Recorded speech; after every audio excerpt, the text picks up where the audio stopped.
They are leaving their mark on the international system.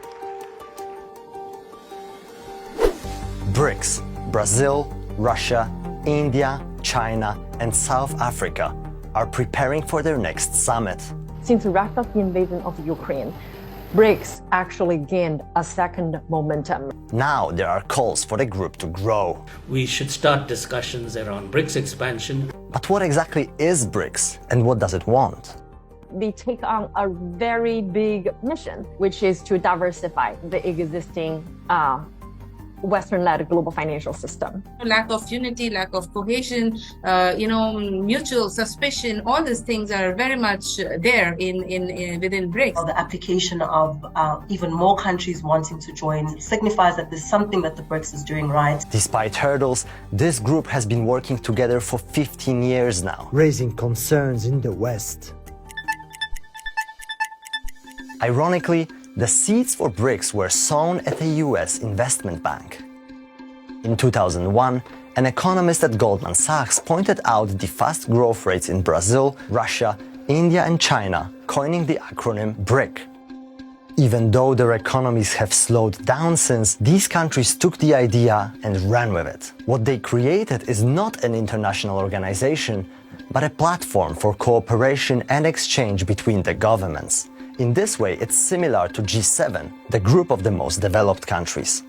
BRIC leaders gathered for the first time in 2009, shortly after the start of the global financial crisis. South Africa joined 2 years later, adding the S to BRICS.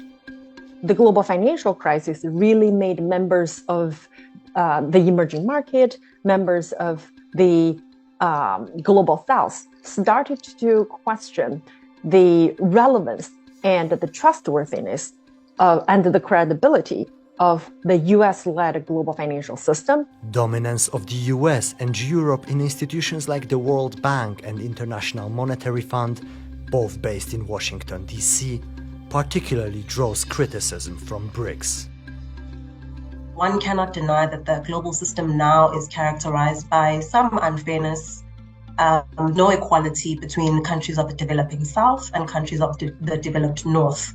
There are deep shortcomings in the current international architecture, which does not reflect today's politics, economics, demographics, and aspirations. This imbalance is illustrated by a comparison with the G7 group: Canada, France, Germany, Italy, Japan, the United Kingdom, and the United States.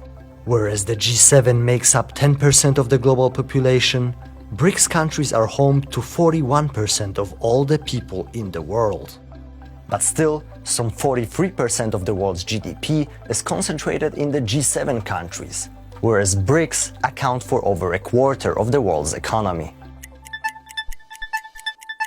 To make their voice stronger, BRICS have used a twofold strategy. On the one hand, they lobby for reforms of the World Bank and the IMF. On the other hand, they put forward their own institutions, like the New Development Bank, which opened in 2017. It finances development projects in member states, such as electric buses in Brazil, a hydropower plant in Russia, or water supply in India, and it does so in a way that often suits these countries better. Just the architecture of the New Development Bank is one that is very different from the other financing institutions. The IMF or the World Bank have something called the Structural Adjustment Program. So we see that as a conditionality. You getting this finance, but this is what you need to change in your country. So it's kind of just imposing themselves on those individual countries. And we see that a lot in African countries who are borrowers in these institutions. So that's the key difference, is that the New Development Bank does not provide conditionalities. The bank also promotes the use of national currencies of BRICS members.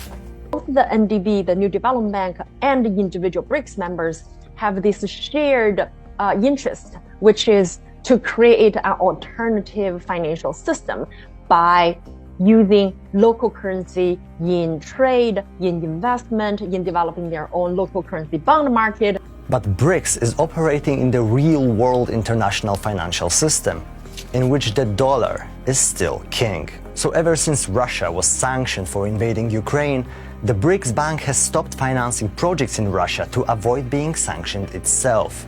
The idea of a common currency has been repeatedly floated, but has yet to gain any political traction. So in the economic field, BRICS is both proposing reforms of the existing system and alternatives to it at the same time. Can this approach work in the political area as well? Despite setbacks, BRICS members have stuck together even after Russia attacked Ukraine. Most notably, China, India, and South Africa abstained from condemning Russia in the United Nations.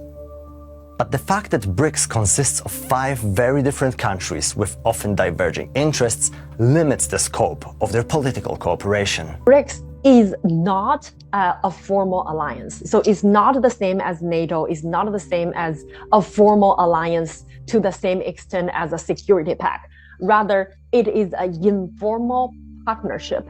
The idea is that members can share the BRICS platform to talk about certain issues of their shared interests, and every country have a veto power. That in areas where they do not have mutual interest or where there are divergences, they actually then revert back to their national interests and national approaches. This has particularly been the case between India and China in recent years. Border skirmishes, like this one, have put the 2 most populous nations on earth at loggerheads.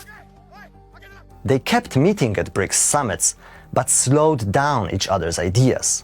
So, while Russia and China are now in rising tensions with the West, India is doing a balancing act. For India, BRICS and G7 are not in contradiction to each other. India has been seeking greater partnership with the US, with Japan, with Western Europe in order to support its development process. India believes that these countries, may be in relative decline, but they still remain the key source of capital, technology, markets, on which India can depend on where it can seek access to.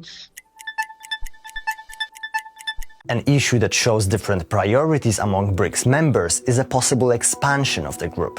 South Africa said over 40 countries have expressed interest in joining it. Among them are countries like Argentina, Saudi Arabia, and Indonesia. An enlargement has been promoted by China, but discouraged by India, which sees it as strengthening Beijing's influence. Many in China felt that by limiting BRICS mechanism to the original 5 members, is reducing its overall global influence, its right to speak at the global platforms. Also, in the backdrop of the intensifying China-US competition, it is trying to get more and more emerging economies from all over the world to join China's supply chain.